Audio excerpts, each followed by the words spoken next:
안녕하세요. 음. 날씨가 너무 추워요. 음. 어제는 빙판길에 낙상을 해 가지고요. 근데 그 심하게 넘어졌는데 엉덩방아 딱 찌고 순간적으로 빨리 일어나지게 되더라고. 창피해서. 그때는 멀쩡했는데 누가 그러더라고요. 그때 일어났던 건 괜찮아서 일어나는 게 아니고 창피해서 일어난 거라고. 하루 지나면 아플 거라고. 근데 다행히 뭐 멀쩡하더라고. 우리 교재 요거를 이제 새로 썼는데 제가 수업 시간에 항상 강조하는 것들이 있었잖아요. 문제 자료 정리를 잘 해야 된다. 그래서 나름 여러분들이 혼자 공부할 때도 도움이 될 수 있게 일단 썼어요. 근데 보니까 뭐 100%는 아닌데 그래도 좀 보기 편하게 나온 것 같아요. 일단은 우리가 이거 가지고 이제 마무리를 할 거니까 이 책을 좀 더 잘 활용하기 위해서요. 이 책에 대해서 조금 설명해 드리도록 할게요. 지금 타이틀이 뭐 문제 분석, 자료 정리, 모범 답안이라고 되어 있는데 취지를 보면 우리 머릿말 있죠? 머릿말 보겠습니다. 일단 문제 분석은 우리 원가 관리 회계가 가지고 있는 특징이 하나가 있어요. 그게 뭐냐면 우리가 어떤 원칙을 배우는 게 아니다 보니까 모든 단서는 문제에 다 주어져 있거든요. 자, 근데 이 문제의 문장 하나하나, 단어 하나하나 가지고 답이 달라질 수가 있어요. 그리고 특히 이제 2차 시험 같은 경우에는 문제 사이즈가 크기 때문에 여러분들이 이게 어떤 문제인지 우리한테 요구하는 게 뭔지를 이해하지 못하면 문제 못 푸는 거죠. 결국에 손도 못 댑니다. 그래서 가장 중요한 게 문제를 보고요. 어떤 걸 질문하는지 이해를 해야 돼요.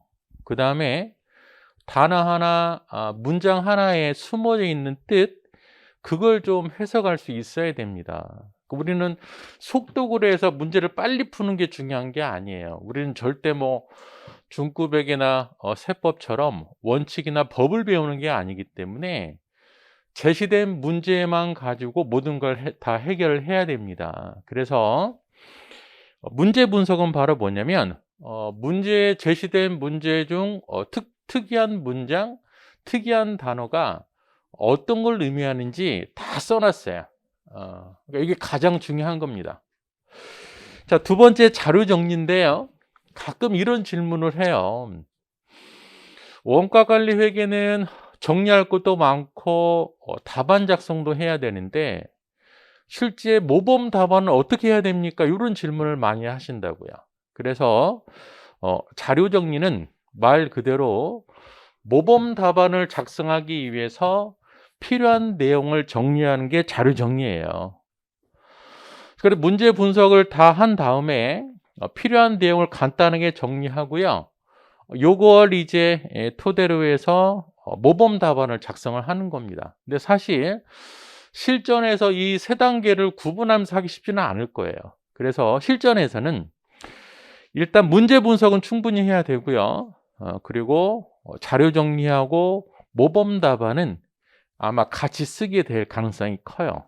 근데 이제 우리가 이제 연습하는 거니까 이 세 단계를 나눠서 한번 연습 한번 해보자. 실제 이제 출제자가 채점하는 건 모범 답안 가지고만 채점하는 거죠.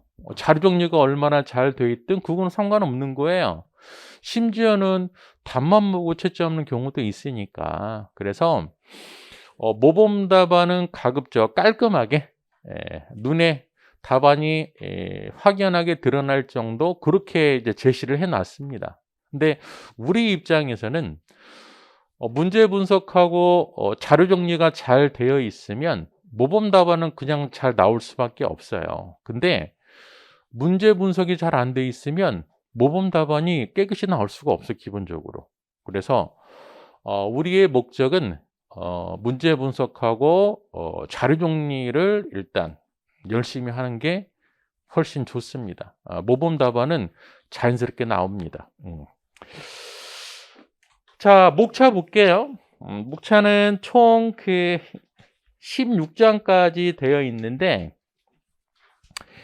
저는 원가관리회계 문제는 많은 걸 별로 좋아하지 않습니다. 100문제로 줄여놨어요. 100문제도 많아요, 사실. 우리 시험 범위나 난이도로 봤을 때 과투입이라고 할 정도로 많습니다. 근데 우리 뭐 미리 대비하는 거니까 보수적인 차원에서 100문제를 선정을 했어요. 그래서 문제별로 이렇게 타이틀이 주어져 있고요. 요건 이제 주요 타이틀이지 2차 시험 같은 경우에는 하나의 문제 가지고 여러 가지 주제를 물어보기 때문에 딱 요것만 물어보는 건 아니에요. 그러니까 주요 내용을 제가 써놨고요. 각 챕터별로 문항수가 조금 다르죠. 그 다른 이유는 우리 기출문제 출제 경향 그게 10페이지 보겠습니다. 요거 여러분들 많이 궁금해 하시잖아요. 자, 지난 10년 동안 어디에서 문제가 많이 출제됐을까? 그래서 그 퍼센테이지로 보면 많이 출제되는 부분이 뭐 종합원가 계산, 그다음에 결합원가 계산, 변동원가 계산, CBP 분석, 관련 원가 분석, 대체가격 결제. 이게 이제 가장 많이 출제가 되고요. 그다음에 이제 뭐 책임회계 제도 이런 것도 출제가 좀 되고, 의외로 종합예산 쪽에도 많이 출제가 돼요. 우리 사실 뭐 종합예산은 뒷부분에 이제 배치하고 있어서 조금 집중도가 떨어지는 파트이긴 한데 종합예산도 가끔 출제가 많이 되고, 그다음에 특이한 부분은 제조원가 흐름하고 개별원가 계산, 얘는 빵이잖아요. 출제가 안 됩니까? 그건 아니에요. 아까도 말씀드렸다시피 우리는 소문항으로 쪼개져서 문제가 나오기 때문에 소문항으로 충분히 출제가 될 수 있습니다. 특히 이제 개별 원가 계산은 어디와 연결이 되어 있냐면 정상 원가 계산이랑 연결이 되어 있어요. 그래서 좀 출제 빈도가 낮은 부분이라고 하더라도 우리가 그냥 지나칠 수는 없어요. 그러면 공부할 때는 어떻게 해야 돼요? 출제가 많이 이루어지는 부분은 열심히 해야 돼요. 얘는. 그리고 문제도 어렵게 나옵니다.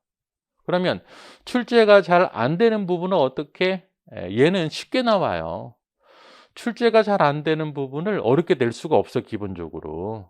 그러면 공부하실 때 출제가 많은 부분은 좀 많은 문제들 풀어보고 좀 깊게 봐야 되고요. 출제 빈도가 조금 낮은 부분은 일단 기초적인 내용들이라도 좀 숙지하고 있어야 되겠다. 특히 자본예산 같은 경우도 마찬가지. 나온 적이 없잖아요. 나온 적이 없어도 기본적인 내용은 조금 알고 있어야 되겠다. 그렇게 하시면 될 것 같고, 그 다음에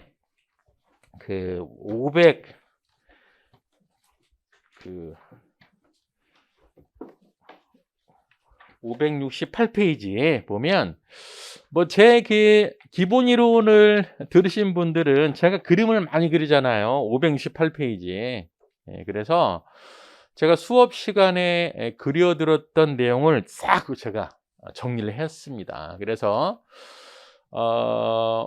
그 수업 중에 했던 그 그림 가지고 정리를 했던 분들은 요거 가지고요. 이제 살을 붙이면 충분히 요게 서머리가 됩니다. 그리고 혹시 제 기본 수업을 안 들으신 분들도 이 그림을 잘 한번 살펴보시면 여러분들 정리할 때 좀 도움이 많이 되실 거예요. 그래서 우리 교재는 거의 문제 위주고요. 문제 위주고, 그 다음에 저 뒤쪽에 도식화 이게 실려져 있어요. 가끔 이제 객관식이나 2차 연습서에 이론 요약이 좀 있으면 좋겠다 하시는 분들이 계시는데, 실제 우리 세무사 2차 시험에서 이론 부분은 그게 중요하지가 않아요. 싫을 수도 있는데 오히려 그 부분이 여러분들한테는 좀 짐이 될 수도 있어. 이거 꼭 봐야 되나? 이런 식으로. 그래서 필요한 이론들은 문제 안에 다 들어가 있으니까 그거 정도 봐도 이제 충분할 것 같고요. 혹시나 문제 풀면서 조금 부족한 부분이 있으면 기본서를 보세요. 기본서가 훨씬 도움이 많이 됩니다. 그래서 뭐 이 책으로 공부하셔도 너무 많아요. 사실 너무 많아. 자, 어찌됐든 아까도 말씀드렸지만 원가 관리 회계에서 가장 중요한 건 문제 해석하는 게 가장 중요한 거다. 그래서 우리 연습할 때도 그런 식으로 연습할 거예요. 자, 그럼 1장의 제조 원가 흐름 한번 볼까요? 자, 문제 1번 볼게요. 요 정도는 사실 되게 문제가 큰 건 아닌데 이 한 문제 가지고 여러 가지를 물어봅니다. 이게 2차 시험 특징이에요. 그러면 딱 문제를 봤을 때 이제 뭐부터 해야 되냐면 스캔을 해야 돼. 요게 우리한테 뭘 물어보는 거지? 뭘 물어보기 때문에 나는 어떤 자료를 정리를 해야 되지? 요런 생각 가지고 문제를 봐야 돼요. 뭐 예를 들어서 한국은 교통정보 제공용 드론을 생산 판매하는 회사로 X1년 초에 영업을 개시했다. 그러면 기초 재고는 없구나. 그렇게 판단한다든지. 또 하나, 내부 관리 목적으로 변동, 초변동을 적용하고 요거는 변동, 초변동까지 물어보는구나. 그럼 자료 정리를 어떻게 해야 돼요? 변동비, 고정비 구분도 해야 되고 또 당연히 전부 변동, 초변동의 이익 차이도 물어볼 수 있겠구나. 이런 생각을 해야 된다고. 자, 그 다음에 원가 자료 볼게요. 원가 자료 보니까 당위당 변동 원가하고 총 고정 원가를 구분해 놨잖아요. 그렇죠? 근데 분명히 전부 원가 계산도 물어볼 거라고. 그러면 자, 하나당 전부 제조 원가를 계산하려면 뭐도 필요해요? 이 총 고정 제조 간접비를 뭘로 나눠요? 수량으로 나눠서 당위당 고정 제조 간접비도 계산해야 되겠구나. 이런 생각들이 들어야 된다고. 요게 충분히 여러분들이 연습이 돼 있는 상태예요. 요게 생각이 안 들면 머리가 하얘. 뭐부터 해야 될지 모른다고. 이건 다 똑같을 거야, 아마. 그다음 또 뭐가 있어요? 재고자산 보니까 당연히 기초는 다 빵이지 뭐. 근데 원재료 같은 경우에 기말 재고가 2,000kg이 있네. 이거 좀 수상하네, 요거는. 자, 그다음에 3번 자료 같은 경우에 제품 생산량이 5,000개. 5,000개 나왔구나. 그러면 위에 있는 총 고정원가 제조간접비 4만 원을 5,000개로 나누면 당위당 고정 제조간접비를 계산할 수 있겠구나. 이런 것들이 머릿속에 쫙 나와야 된다고. 자, 그리고 제품 한 개 생산하는데 원재료가 2kg? 그럼 최루에 보니까요. 단위당 변동원가 파트에서 직접적으로 원가가 당위당 10원이잖아요. 그러면 한 단위당 10원인데 한 단위당 2kg 들어가면 킬로그램당 5원이네? 이런 생각도 해야 된다고. 자, 이런 내용들이 어디에 주어져 있냐면 다음 페이지 넘겨보세요. 16페이지 주어져 있다고. 제가 요 문제 분석을 할 때도 그냥 이 문제의 특징은 이런 겁니다라고 하려다가 그거마저도 여러분 생각을 해야 되잖아요. 그래서 어떻게 해놨냐면 거기 1번 보세요. 1번 재료원가 시범 및 3번 자료에서 제품 한 개 생산하는 원재료가 2kg이다. 요거 가지고 우리가 뭘 판단할 수 있어요? 킬로그램당 단가는 5원이구나. 이렇게 판단할 수 있고, 두 번째 제조간접원가 4만 원. 그 다음에 3번 자료에서 제품 생산량이 5,000개라고 주어져 있으니까 한 개당 고정 제조 간접비는 8원이구나. 결국에 한 개당 전부 제조 원가는 28원이구나. 또 있죠. 기말 원재료가 2,000개, 제품 생산량이 5,000개, 그리고 한 개 생산할 때 2kg라는 자료가 주어져 있으니까 원재료 구입량도 계산할 수 있구나. 자, 이 문제 분석에 주어지는 내용들이 사실 이게 없어도 여러분들은 이걸 먼저 찾아야 돼요. 그러니까 우리 책에는 이렇게 나타나 있지만 새로운 문제를 보신다고 하더라도 이런 연습을 해야 된다고. 자, 원가 관리에서 가장 중요한 게 바로 문제 분석이에요. 요게 돼야 그 다음에 오른쪽 페이지 보면 자료 정리가 나와요. 자, 이 자료 정리는 모범 답안을 작성하기 위해서 필요한 것만 간략하게 정리해 놓는 거야. 실제 여러분들의 답안 작성할 때는 자료 정리하고 모범 답안은 작성할 거예요. 실제 2차 시험에서 다 2차 시험 경험이 있으신 분들이지만 여러분 궁금하잖아요. 2차 시험 답안 작성 어떻게 해야 됩니까? 자료 정리하고 모범 답안을 작성하는 거예요, 사실. 근데 여러분들이 정리가 안 돼 있으면 중구난방으로 작성이 된다고. 뭐 작성하다가 지우기도 하고. 그 연습을 지금 하는 겁니다. 그래서 자, 문제 풀기 전에 우리 16페이지 있는 것처럼 그게 충분히 이루어져야 되고요. 요게. 자, 이게 이루어진다는 건 바로 뭐냐면 문제에서 요구하는 게 뭔가를 일단 이해를 하는 거예요. 그 다음에 이제 이해를 했으니까 자료 정리하고 답안 작성한 걸 끝을 맺는 겁니다. 그러면 문제 딱 봤을 때 문제 분석 연습을 해야 돼요. 문제 분석. 자, 그러면 우리 수업 시간에는 어떻게 진행을 할 거냐면, 자, 우리 문제 1번 풀 겁니다 라고 하면 제가 이제 칠판을 좀 쓸 거예요. 근데 요건 신경 쓰지 마시고 책에 있는 걸 쓸 거니까 문제를 충분히 읽어보시고요. 그 다음에 문제 분석이 있죠? 그거랑 비교를 해보시라고. 물론 처음에는 문제 분석 쉽지는 않을 거라고. 그러면 문제 분석 먼저 보고 그 다음에 본문 봐도 괜찮고 결국에는 문제 분석이 가장 중요하다. 자, 그래서 자 1번 보시고요. 자, 문제 읽어 보시고 문제 분석하고 비교 한번 해보세요.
자, 볼게요.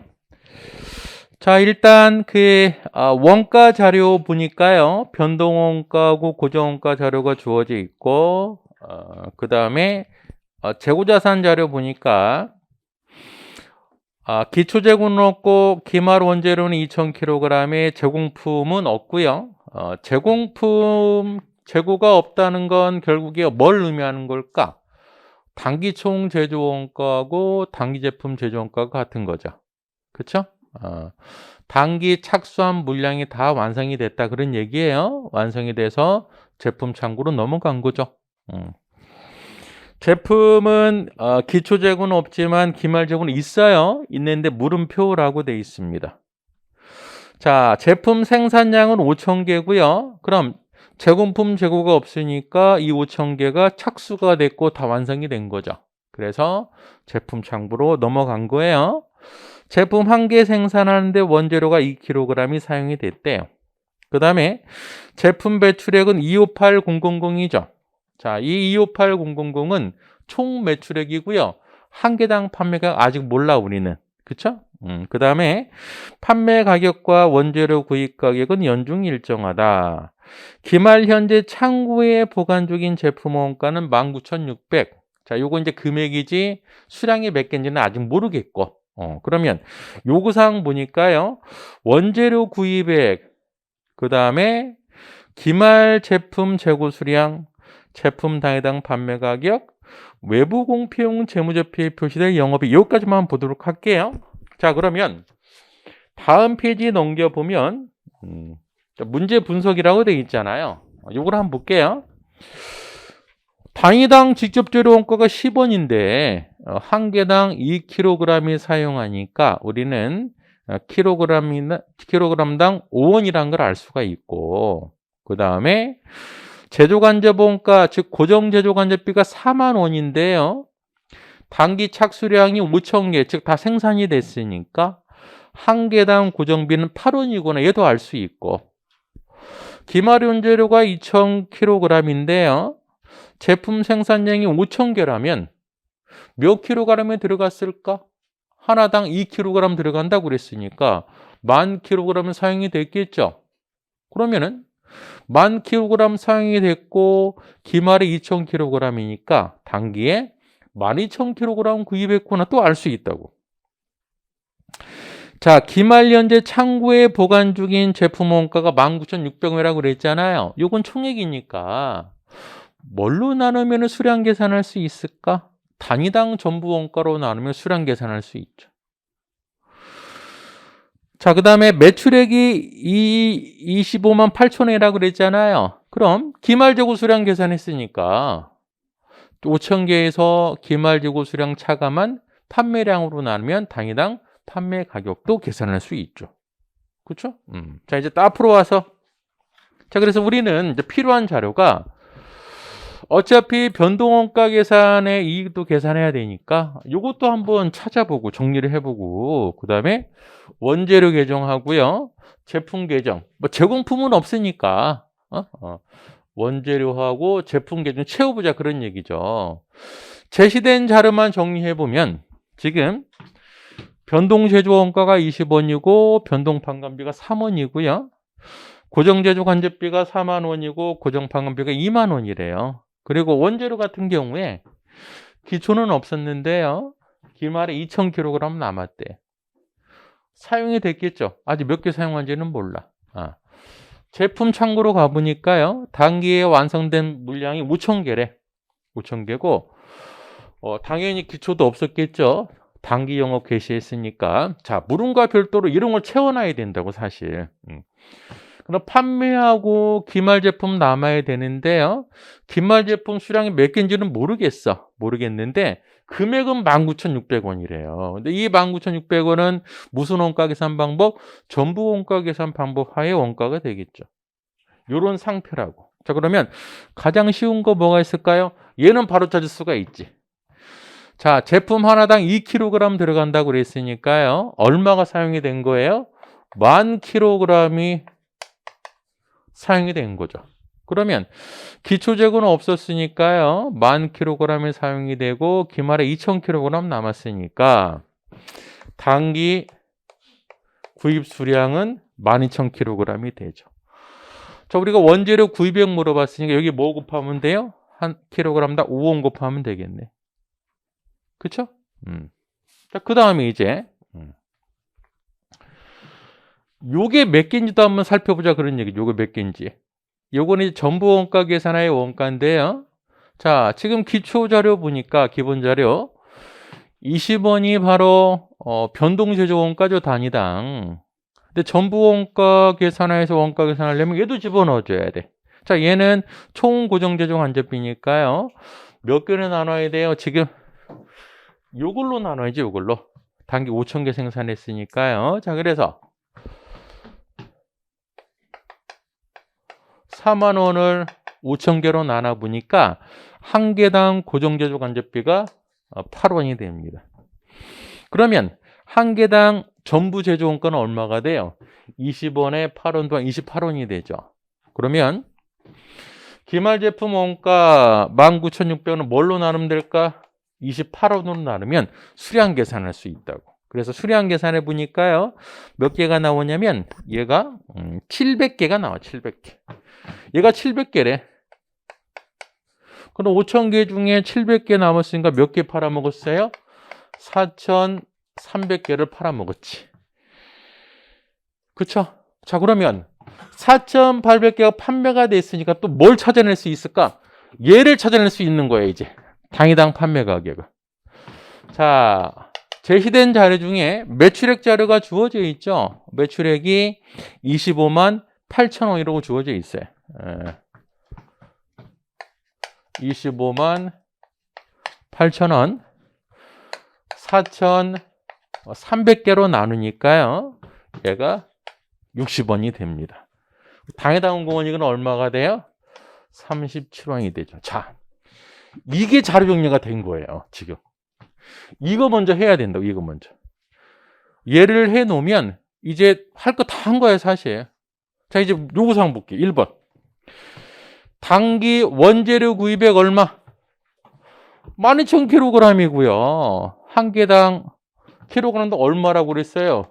5원이라면서 5원. 그럼 계산할 수 있지 뭐. 그래서 원재료 구입액 계산해 보니까요. 6만 원. 자, 물음 2번. 기말 제품 재고 수량. 이거 계산했잖아. 700개. 3번.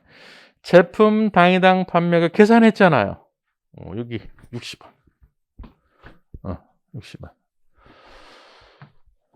그러니까 이거 정리하는 과정 답이 나오는 거라고.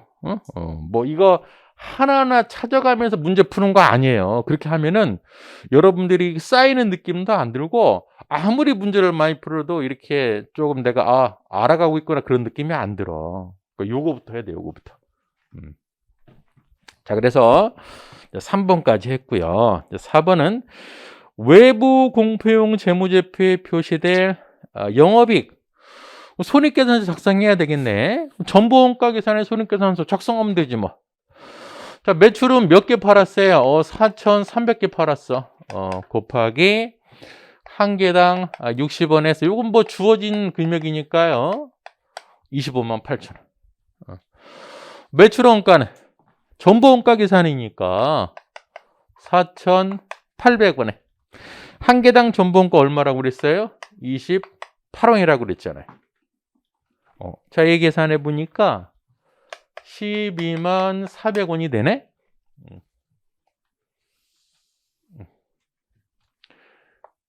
자, 매출 총이익 13만 7,600원이 되고요. 판관비는 두 가지가 있잖아요. 먼저 변동 판관비 3원짜리.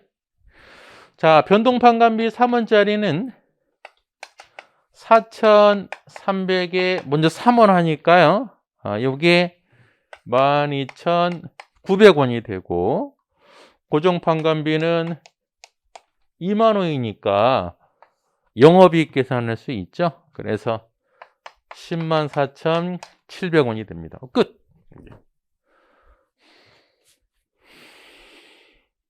자, 5번. 변동원가 계산을 적용하는 경우 영업이익. 사실 손익계산서를 작성하는 말이 없으니까요. 영업이익만 계산한다면 쉬워. 이미 우리 계산이 돼 있어. 자, 이제 뭘로 넘어가야 돼요? 전부원가 계산, 변동원가 계산, 초변동원가 계산의 이익 차이. 그거 알고 있어야 되잖아. 자, 일단은 제품 계정 보니까요. 기말재고가 늘어났네. 그럼 전부원가 계산 영업이익 커요? 변동원가 계산 영업이익 커요? 전부원가에서 영업이익 크지. 얼마만큼?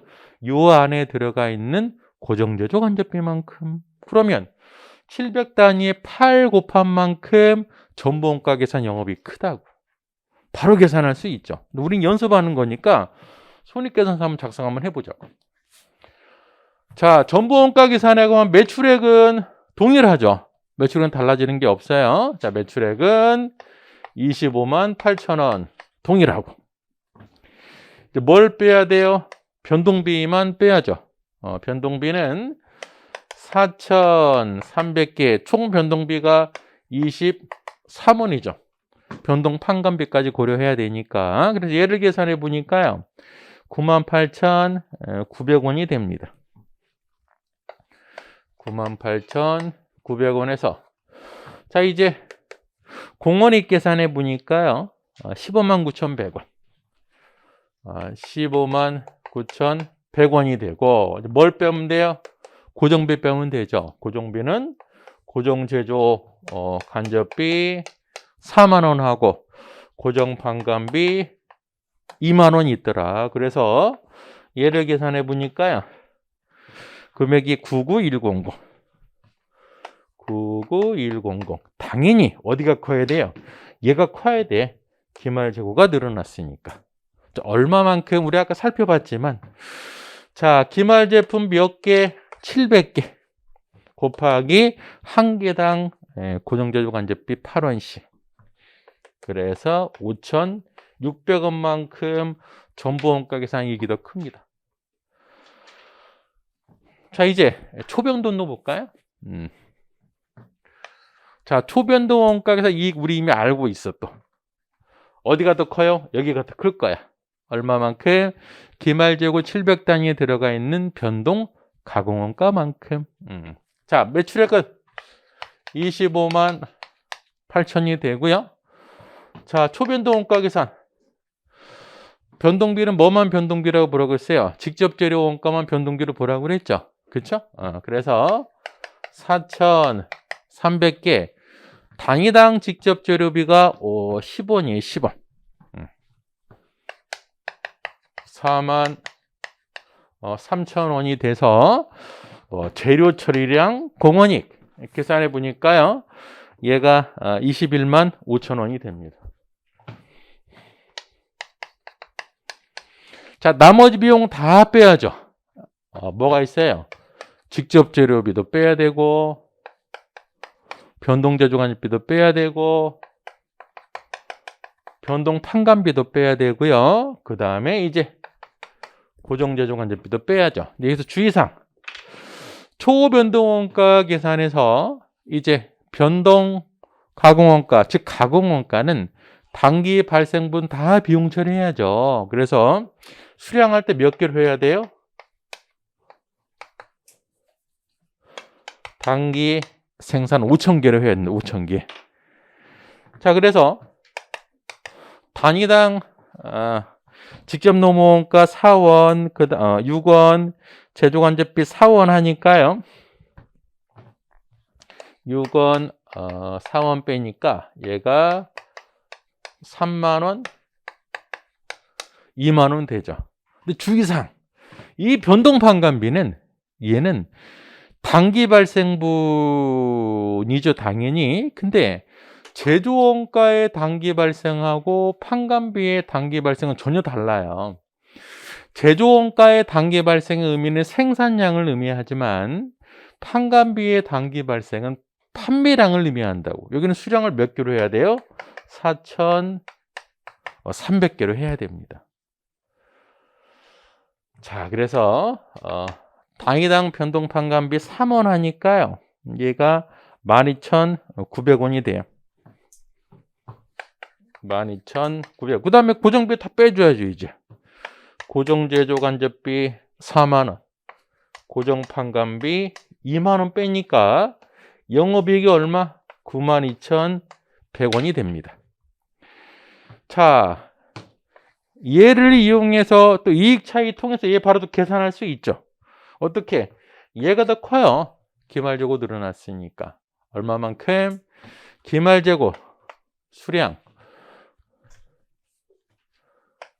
700개 곱하기 변동가공원가니까 변동가공원가는 어떤 거예요? 요거하고 요거죠. 두 가지. 그래서 6원 더하기 4원. 즉 7,000원만큼 얘가 더 크다고. 됐어요? 그러니까 이 문제는 뭐예요? 이 제조원가 흐름에 대해서도 물어봤고 또 이걸 가지고 전부 변동, 초명등의 이익 차이까지 물어본 거죠. 그래서 끝난 게 아니죠. 자, 위 물음과 별도로 정상원가 계산을 적용하고 다음과 같은 예산식을 도출. 또 하나 물어봤네. 정상원가 계산. 자, 문제 7, 8번 읽어보세요.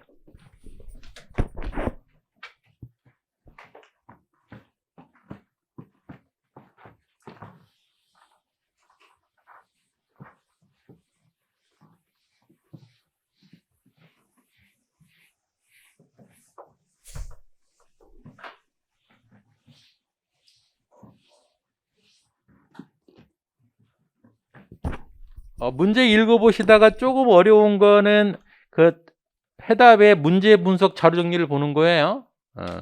결국에는 나중에 연습이 충분히 되면 이제 문제 보시고 스스로 문제 분석과 자료 정리를 할 수 있어야 됩니다.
자, 볼게요.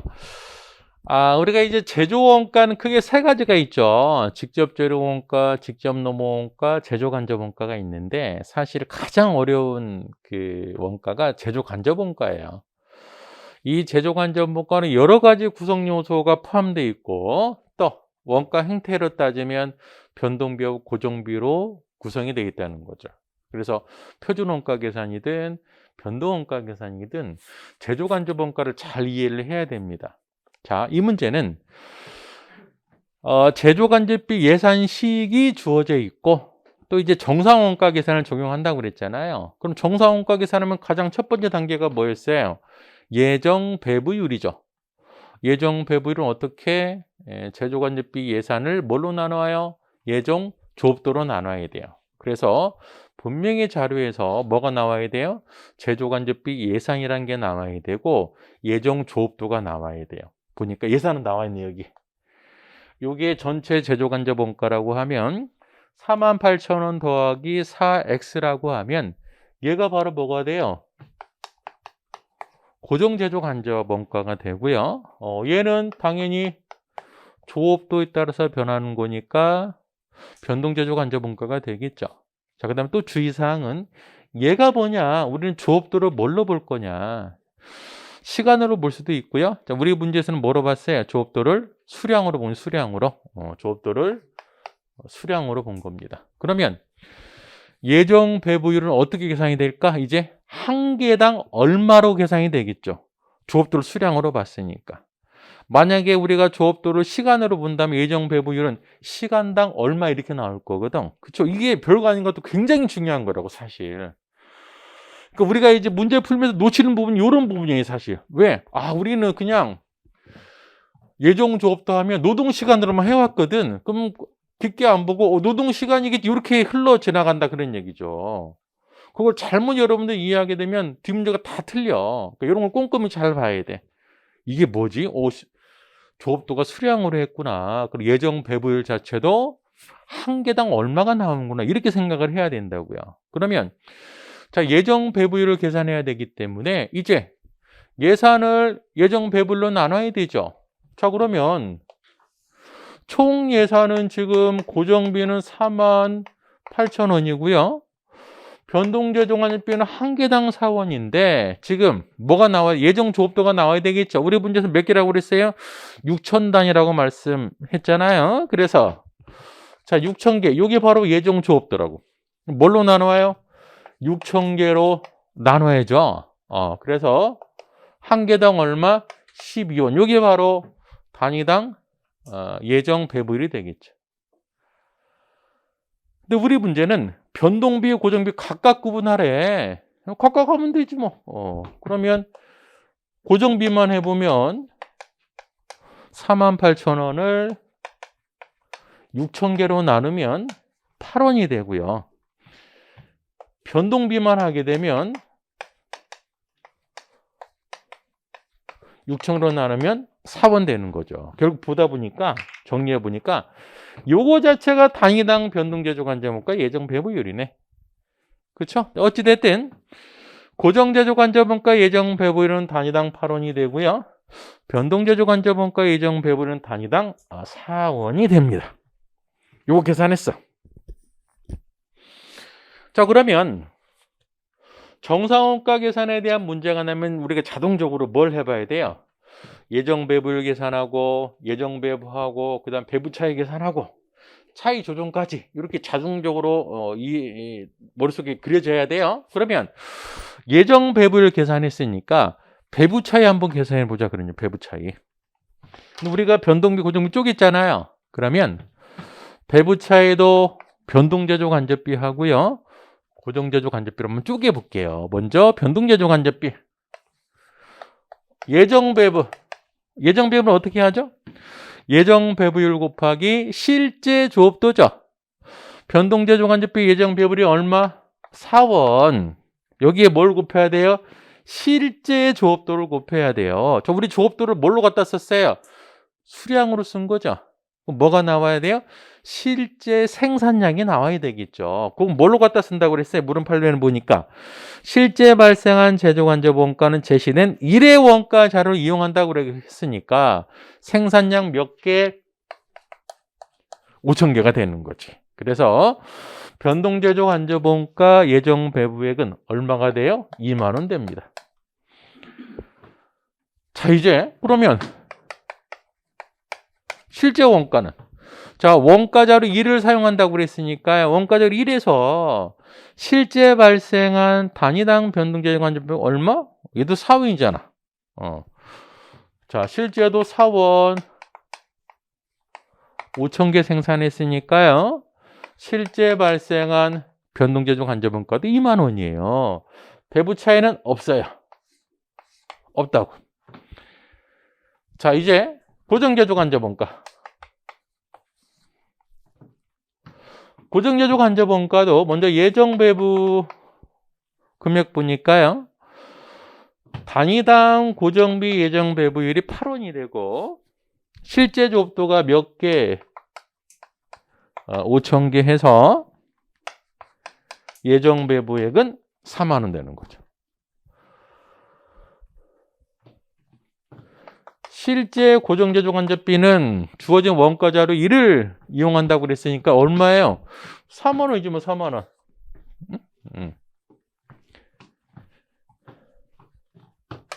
자, 4만 원 해서 배부 차이가 얘도 없어. 아니, 우리 문제에서 배부 차이 구하라는 문제가 없는데요? 있어요, 사실. 왜 있어요? 물음 8번 보니까 재무제표에 표시될 영업이익 물어봤잖아요. 그쵸? 그리고 배부 차이를 매출 원가에 조정한다고 그랬으니까 어차피 얘를 계산해야 돼. 그러면 이제 정상원가 계산을 적용했을 때 손익계산서는 어떻게 표시가 될까? 먼저 매출. 자, 매출은 똑같죠. 매출은 4,300개니까요. 4,300개 60원에서 25만 8천원이 되고, 정상원가 계산을 적용하니까 매출원가는 어떤 매출원가예요? 정상 매출원가가 되는 거지. 정상 매출원가. 자, 4,300개를 팔았고요. 자, 직접 재료원가, 직접 노무원가는 실제 원가지만 제조간접비는 뭘 적용해야 돼요? 요거를 적용해야 돼. 정상 매출원가니까요. 자, 얼마가 돼요? 28원. 그래서 정상 매출원가 계산해 보니까요, 12만 400원이 돼요. 자, 그 다음에 이제 뭐 해야 돼요? 배부차이를 매출원가에 조정한다고 그랬으니까 여기에다가 배부차이를 넣어줘야지. 배부차이는 얘도 없고 얘도 없잖아요. 그래서 해당 사항이 없고, 매출 총리 계산해 보니까요, 13만 7,600원. 13만 7,600원이 되고, 그 다음에 판관비는, 변동 판관비는 4,300에 사문식에서 12,900원, 고정 판관비 2만원 차감하니까 영업이익은 10만 4,700원이 됩니다.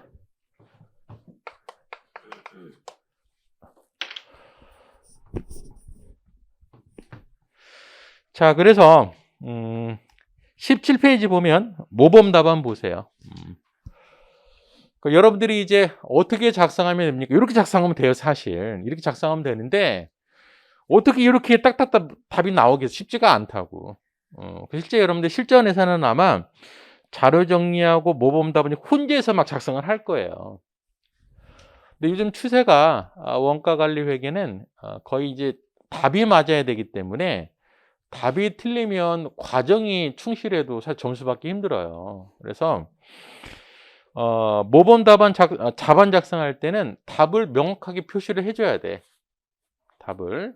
그러니까 여러분들이 조금 정리가 이렇게 눈에 안 띄게 정리가 되면 의도치 않게 불이익받을 수도 있으니까요. 예, 답안을 명확하게 보여줘야 됩니다. 그래서 이런 답안을 작성하기 위해서는 거듭 말씀드리지만 문제 분석과 자료 정리가 잘 선행이 돼야 된다. 자, 우리 18페이지 보세요. 5번, 6번 같은 경우에 변동원가 계산, 초변동원가 계산 손익계 작성하지 않았죠. 왜 작성하지 않았냐? 문제에서 손익계는 작성하는 말이 없었거든. 그러면 이제 우리는 이익 차이는 재고 안에 들어가 있는 원가 차이라는 거 알고 있으니까 그걸 통해 작성하면 되겠죠. 자, 여기까지 하고요. 잠시 쉬었다 하겠습니다.